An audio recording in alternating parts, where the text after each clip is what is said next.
Remember Ronald Reagan, not when he was president, after he was president. The class he showed when he was later diagnosed with Alzheimer's, A Letter to a Nation, a woman who worked with him before that period, after that period. Peggy Grande gives us a look into the final years of the former president's life in her new book, The President Will See You Now. It's a beautiful story, Peggy, and I was harking back to a time when he just seemed like such a genuinely nice man. I know sometimes history can gloss over that and we create heroic impressions of people, but his, even when I look at him with your kids and the time he took and the interest he took long before the diagnosis, of course, he genuinely seemed like just a classy guy. Whatever your policies, he was a genuinely classy guy. Absolutely, and thank you so much for having me on the show today. But he was a true gentleman through and through, whether it was with my own kids or with world leaders who came from all across the globe to visit with him post-presidency. He was a true gentleman. The way he treated me, the way he treated others, it didn't matter what your title was.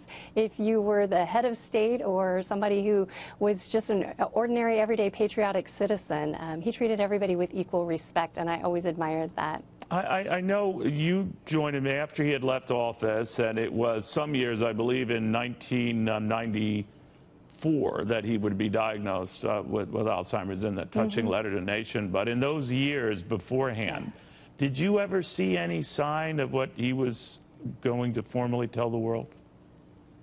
Yeah. Well, when I started working for him, of course, he was a very elderly gentleman, and I was aware of that. But Alzheimer's is very specific.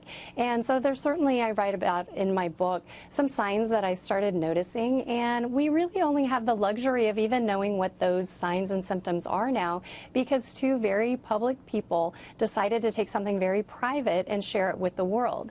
They could have easily retreated to the ranch, but that's not the Reagans that we knew and loved. And it was important to them to bring awareness to it and bring funding and research to it so that other families may not have to suffer the same illness that he did. You know, well, one thing I discovered, and you've confirmed what I've heard from others, even during his years as California governor and when his first run for president, and of course a successful one in 1980, politics is a nasty game, but other people were nasty with this administration. It was not left to him to be.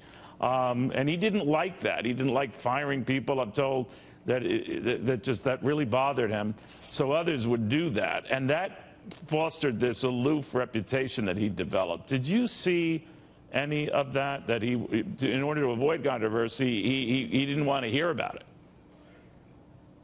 Well, I would say he usually used humor. He would use it to diffuse both a tense situation, but also to put people at ease. You can imagine meeting Ronald Reagan for the first time. Most people were usually pretty nervous, and he used humor to put people at ease. And even people who disagreed with him, they really couldn't dislike him personally. And he had a warmth and a charm about him. You certainly knew he was president of the United States, so there was a formality about him. But there also was this warm familiarity, and I appreciated how he had the beautiful combination of both long into his post-presidency years. You know, a lot of people make the legendary stories that he always had his jacket on in the Oval Office. It was too important not to have it on when he greeted visitors, to have his jacket on as well. But that in winning on the Hill, that he never wanted to rub it in anyone's face and always make them feel like they had gotten something out of it too. And he maintained these relationships with those on Capitol Hill after he left office. Tell us a little bit about that. He did, and it was remarkable during the post-presidency years to see world leaders from all across the globe come to visit him in Los Angeles. And they didn't have to for protocol or diplomatic reasons. They came because they wanted to. They had a relationship with him that they wanted to see continued. And their relationship was not based on rhetoric. It was very personal. It wasn't political. And how wonderful to see everybody from Gorbachev to Margaret Thatcher to Helmut Kohl and Brian Mulroney and Prime Minister Nakasone, people from all over the world, even Mother Teresa, came to the office post-presidency because they liked him. And you wonder how much could be accomplished today if we look at the personal side and the relationship side of politics.